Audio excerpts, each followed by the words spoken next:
कभी ऐसा हुआ है कि जब सब कुछ गलत जा रहा हो और शांत बैठना मतलब नामुमकिन सा लगे? आज हम इसी अजीब सी बेचैनी के पीछे की साइकोलॉजी को समझने वाले हैं। इसे कहते हैं एक्शन बायस। जरा उस पल के बारे में सोचिए जब कोई परफेक्ट प्लान एकदम से बिगड़ने लगता है, दिल में एक अजीब सी घबराहट होने लगती है ना? या फिर मान लीजिए कोई बहुत जरूरी प्रोजेक्ट बीच में ही अटक गया, या फिर शेयर मार्केट धड़ाम से नीचे आ गया। एक बेचैनी सी होती है कि अब क्या करें। ऐसे पलों में जब लगता है कि सब कुछ दांवों पर लगा है, तो दिमाग के अंदर से सबसे पहली सबसे तेज आवाज क्या आती है? बस यही, कुछ करो, है ना? यही वो आवाज है। एक ऐसी जबरदस्त फीलिंग जो कहती है भाई कुछ भी करो, बस खाली मत बैठो। तो तुरंत कुछ कर गुजरने की ये जो जबरदस्त इच्छा होती है ना, साइकोलॉजी में इसका एक बड़ा इंटरेस्टिंग नाम है। इसे ही कहते हैं एक्शन बायस। ये हमारे दिमाग का, आप कह सकते हैं, एक तरह का मेंटल शॉर्टकट है जो हमें एक्शन लेने के लिए उकसाता है, बजाय इसके कि हम कुछ ना करें। और मजे की बात यह है कि हम ऐसा तब भी करते हैं जब शायद चुपचाप बैठना ही सबसे बेस्ट ऑप्शन हो। और इसके पीछे ना एक बहुत बड़ा इमोशनल कारण है।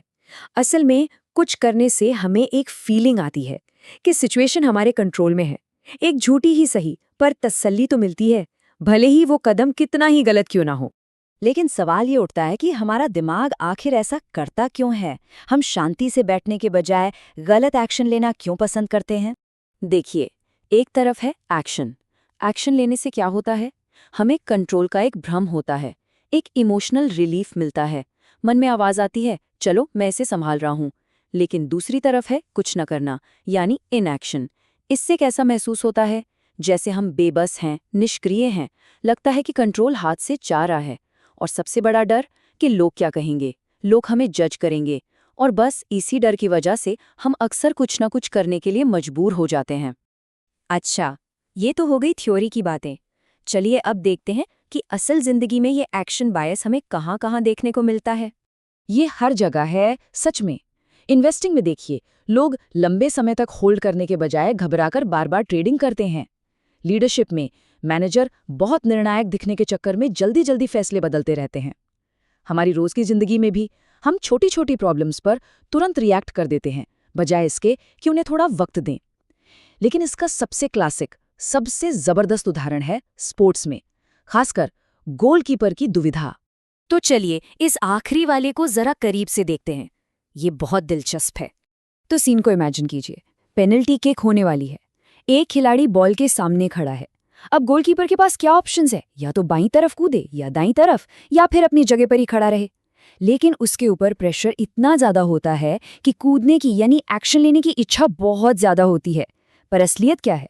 स्टेटिस्टिक्स बताती हैं कि बीच में खड़े रहना मतलब कुछ ना करना कई बार गोल बचाने की एक बहुत ही असरदार स्ट्रैटेजी होती है। पर कूदना वो एक एक्शन है जो कंट्रोल में होने का एहसास देता है, भले ही वो बेहतर फैसला न हो। तो इसका मतलब ये हुआ कि हर सिचुएशन में तुरंत एक्शन लेना जरूरी नहीं होता।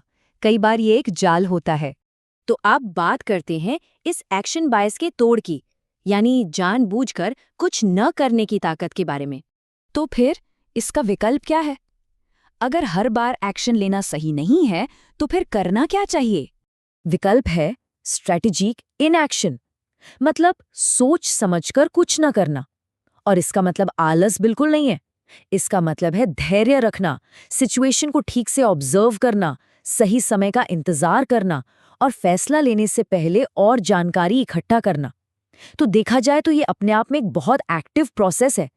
लेकिन हाँ, ये मानना पड़ेगा कि ये आसान बिल्कुल नहीं है, क्योंकि मनोवैज्ञानिक रूप से इंतजार करना बहुत अनकंफर्टेबल होता है। अंदर से बेचैनी होती है, हमारा दिमाग बार बार हमें धक्का देता है कि अरे कुछ तो करो। तो असली स्किल सिर्फ ये जानना नहीं है कि कब एक्शन लेना है, बल्कि असली स्किल ये जानना है कि कब एक्शन नहीं लेना है। असली समझदारी और ताकत इसी में है कि कब रुकना है, कब इंतजार करना है और कब अंदर से आ रही उस कुछ करो वाली आवाज को नजरअंदाज करना है। तो चलिए इस पूरी बातचीत को एक बहुत ही मजबूत आइडिया के साथ खत्म करते हैं, जो ताकत की हमारी परिभाषा को शायद हमेशा के लिए बदल दे। हमेशा याद रखिए, सबसे मजबूत फैसला जरूरी नहीं कि सबसे तेज फैसला हो। कभी-कभी सबसे बड़ी ताकत कुछ न करने के फैसले में ही छिपी होती है। अब जाते जाते इस एक सवाल पर जरूर सोचिएगा कि जिंदगी में ऐसा कब हुआ है जब कुछ करने की जबरदस्त इच्छा असल में एक जाल साबित हुई।